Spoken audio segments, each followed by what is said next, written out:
میگفت که اگر اینا ما تاجدار نگیم این ملت دولت ساختن نمیتونه. تا این چیز اونقدر تاثیر داشت که سبب به تاخیر افتادن تشکیلیابی جمهوری تاجیکستان شد. یک چیز به نام تاریخ رسمی داریم، یک چیز به نام تاریخ شفاهی داریم. تشکیلیابی جمهوری سوسیالیستی تاجیکستان در هیئت شوروی همین چیز بود.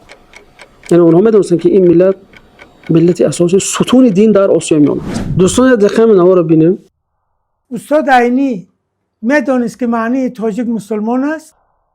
یک گواهی عجیبی است که دکتر نور محمد امیرشاهی که یکی از فاضلان ملت هستند، یکی از تاریخ نگاران برجسته هستند و در ساحه حیات فعالیت امام اعظم خیلی کارهای خوبی بردن.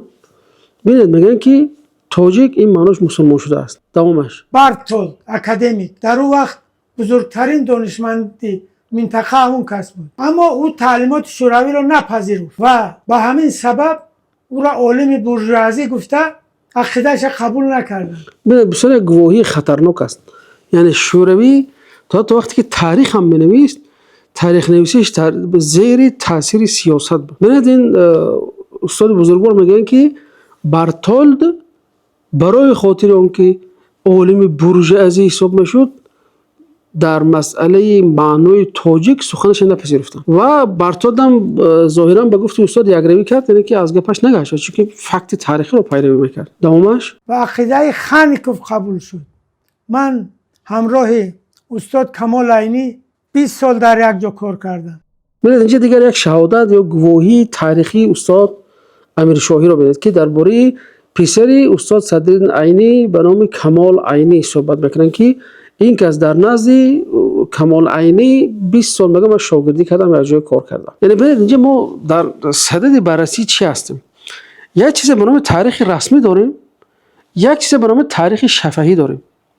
تا چه درجه می شود به تاریخ رسمی اعتماد کرد و تا چه درجه می شود به تاریخ شفاهی اعتماد کرد؟ مثلا آیا تاریخی که در زیر سنزور یک حزبی که در اون زمان مثلا شوروی بود تالیف شد آیا قابل اعتماد است؟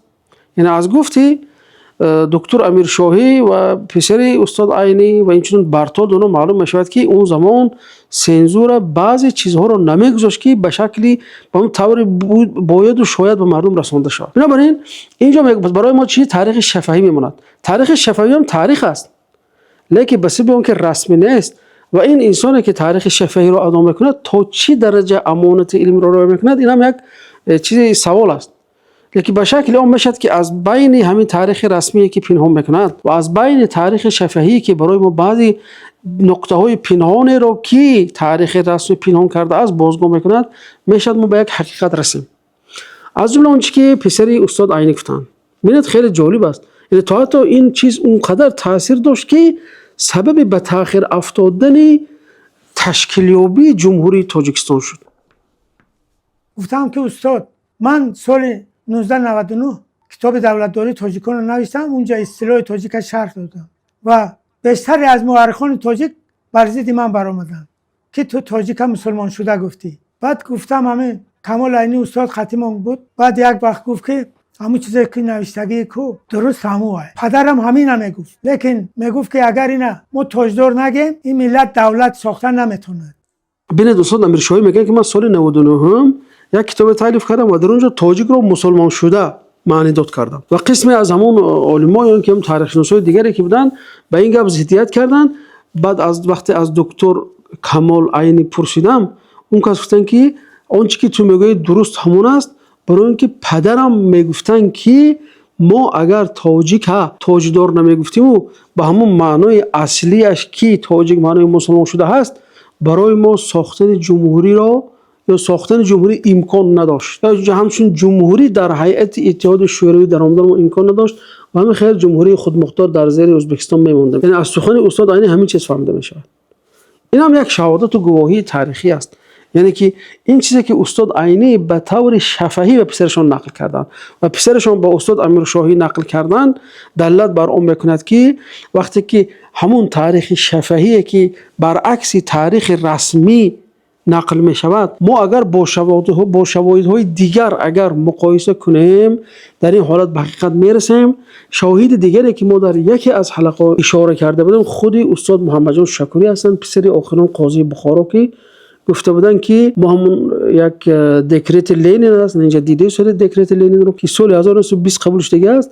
لنین میگه که سه خلقیت اونجا تشکیل کنه دولت، ترکمنی و قرقیزی و ازبکی.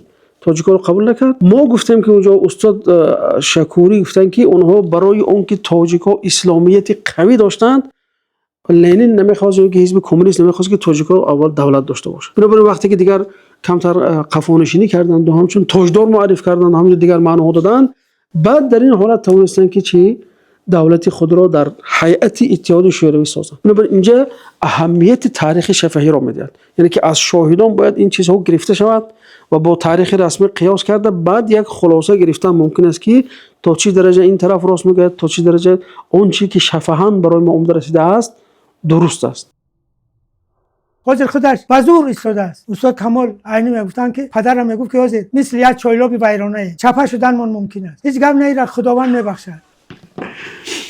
ببینید استاد میگن که یعنی که ما خودش بزور ایستادیم. این معنی چه دارد؟ اینجا یعنی که اگر اون زمان یعنی که تاجیکای ما خردمندانه کرده از بعضی چیزها اگر یک دو قدم به قفا نمیزدن امکانیت ساختن این جمهوری نبود. بنابراین اونها خردمندانه گفتن که خیلی باکی ندارد، ما مهم هویت خودمون حفظ کنیم در تحت کدام مسمای نام نباشد. بنابراین توانستن بعد از اون وقتی که جمهوری تاجیکستان هم تشکیل شد، ببینید کتاب گلستان سعدی در ورده شدن بیدل دراجان حافظ دراج که همه اونها عبارت از چی است و عرفان است و خداشناسی است و آداب و اخلاق اسلامی است. با همین اینها به همین روش توانستن که یعنی که هویت ملی ما را حفظ کنند.